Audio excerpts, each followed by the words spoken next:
are back with the G-Body. It is sitting here just running like a dream. We gotta go ahead and drop some tranny fluid in it. Get all fluids topped off. I'm gonna let this thing warm up a little bit, and we're gonna go for our first drive on the new swap. When we get done with all that, we're going to start buttoning everything up, getting it ready for LS Fest officially, as we are leaving in 2 weeks.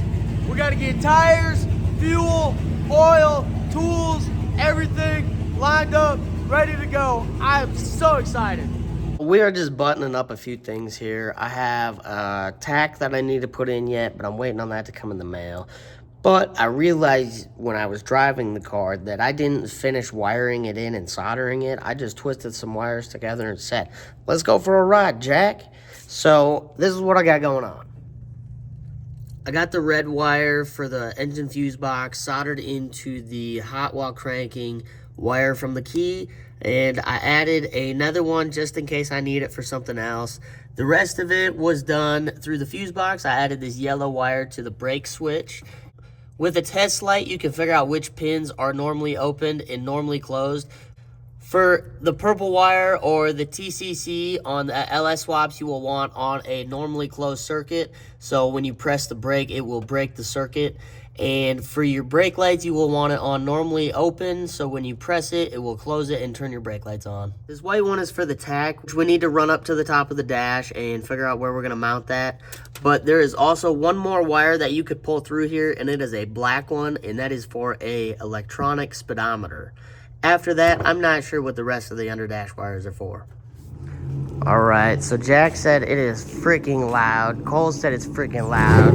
My dad said it's freaking loud. So I got Jack driving it, and I want to hear it. God, that thing sounds good.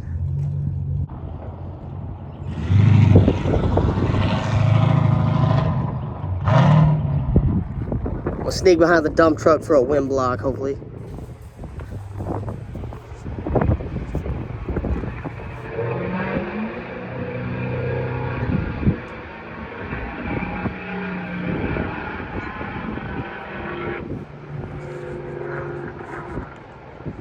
I think I'm gonna go ahead and just unlock the correct PCM for it rather than trying to use this 5.3 one, but it does sound stupid good. All right, we got some noise going on somewhere at some point, so I'm gonna hand something to Jack.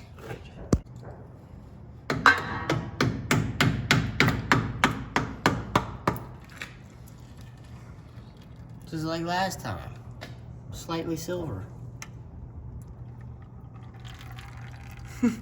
I have not decided what I'm gonna do yet, as this rear end is on its way out the door. There is one up top in the loft, but this is gonna be the same outcome of it. So I don't know if I really wanna go down that path second time. So we might be in the market for a 9-inch real quick. Hopefully not.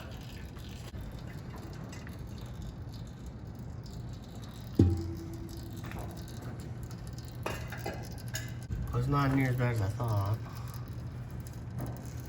We still don't know what that noise is. The only other thing I can think of is maybe bottoming out the drive shaft a hair.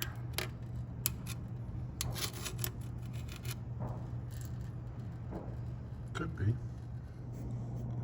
I just don't think that's it. All right, so we found the noise.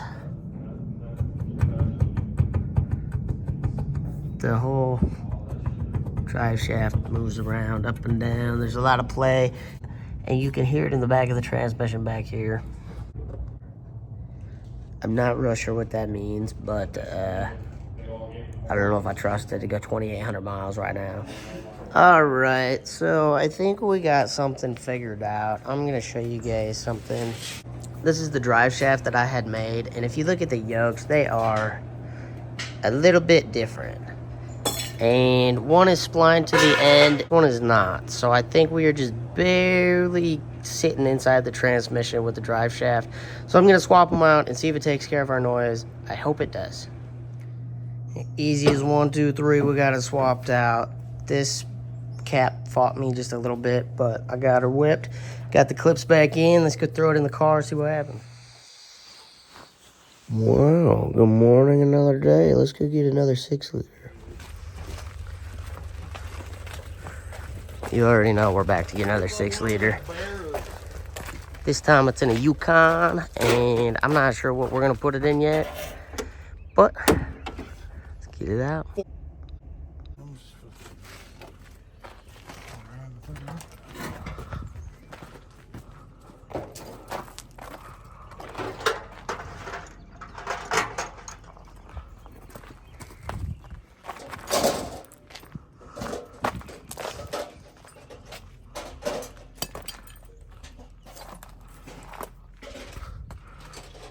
Well, we've been at this for, what do you think, Jack? Half hour, maybe? I think so. Half hour-ish? It's about to come out. And, Jack, I just got to thinking, maybe we just rip the tranny out with it right now because it's going to be easier, faster. Or at least let it fall so we can get to the bolts. Otherwise, we got to take the intake and all that shit off, and I don't know if I want to do that yet. Well, just like that, we have one more 6-liter for the collection. Gonna go ahead and strip it down to some brackets and reassemble it so we don't get charged for absolutely everything. But stick that one in the garage just like that last one we came here to get, and forget about it for now.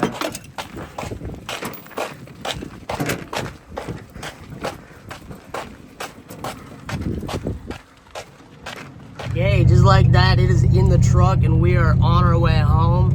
That one was a little more expensive than the other ones, but oh well, it's still a $300 6-liter. Well, we are yet another day into our week, but it's Friday. Can you believe it's freaking Friday? And we are just about to go out to the shop. I gotta wrap this video up for you guys. We are going to unlock a 6-liter PCM and swap out some injectors and an intake and stuff like that. So it is all correct, everything. Hopefully this car runs just a tad bit better. If not, we will have to go through and tune it. But I gotta throw some jeans on. I'm still in my sweats, and then we are getting into the shop. Let's go. All right, I had to plug the laptop in because I left it in the shop and it was unplugged, but I want to talk about this motor real quick. This is one of my $200 Junkyard Special 5.3s, and as you can see, it is absolutely just nasty inside there. This is what it was like when I took it apart. These bolts are tight.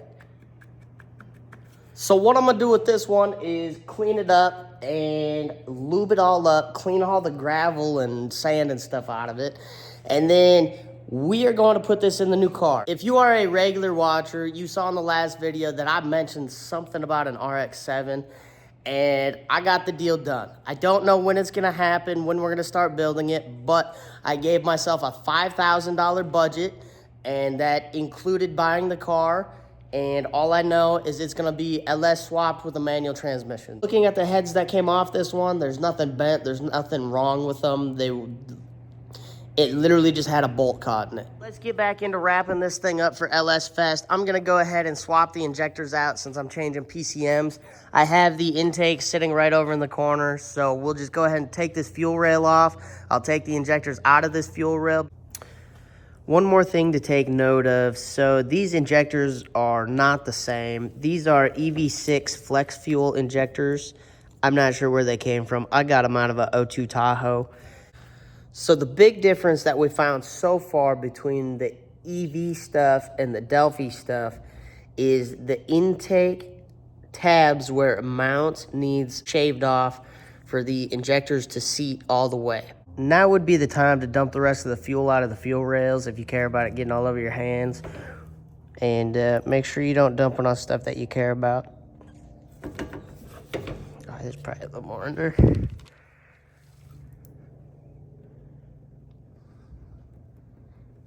All right, let's work on it. So once you get the fuel out, you're gonna take these clips off, and they can be kind of a pain to where you need a screwdriver. I'm probably most definitely gonna need 2 hands. Oh, I almost got it. And they're spring loaded, so be careful with them, but there's also an O-ring on top, and you just kind of wrestle it out of the fuel rail. And they too can be an also absolute pain, but with a little luck, you get them out. All right, so I'm gonna test one of these injectors. Just gonna take our positive and stick it in and touch a pin. And then we're gonna take our negative and stick it in and touch a pin, and the injector should click.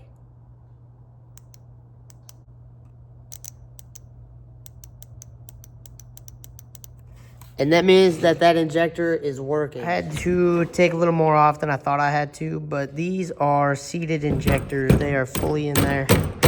You just smack them down into place, both sides.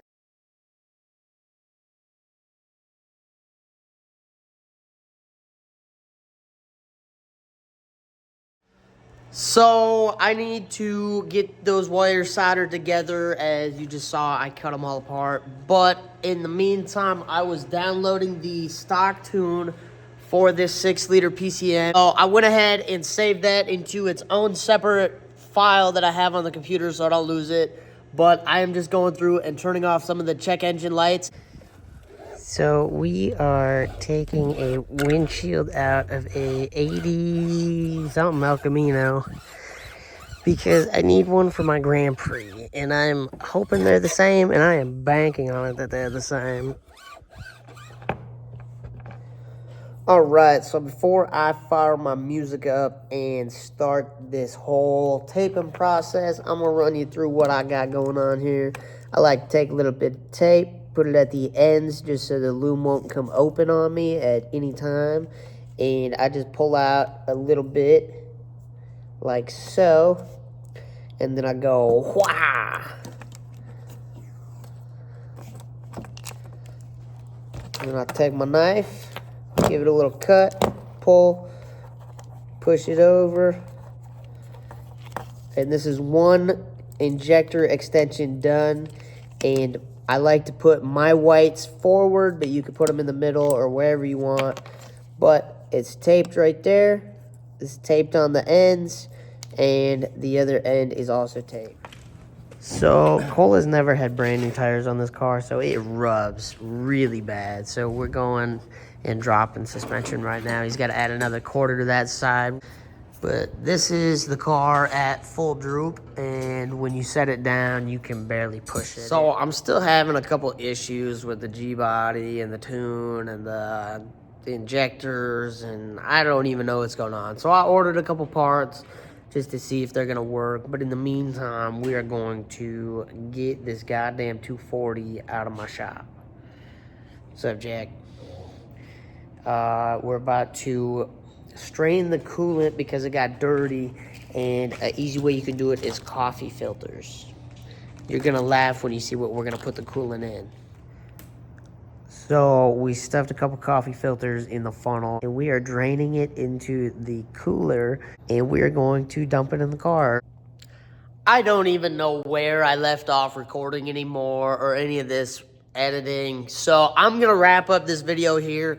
We got Cole's car sitting in here fully assembled, not running, no idea what's going on. I got the G-body sitting outside. I drove it to where it's sitting, but it's still not super kosher. I don't know what's going on anymore. We have until Wednesday to figure it out. Otherwise, we're just going to have to buy plane tickets and go to Vegas. But that's a lot of time.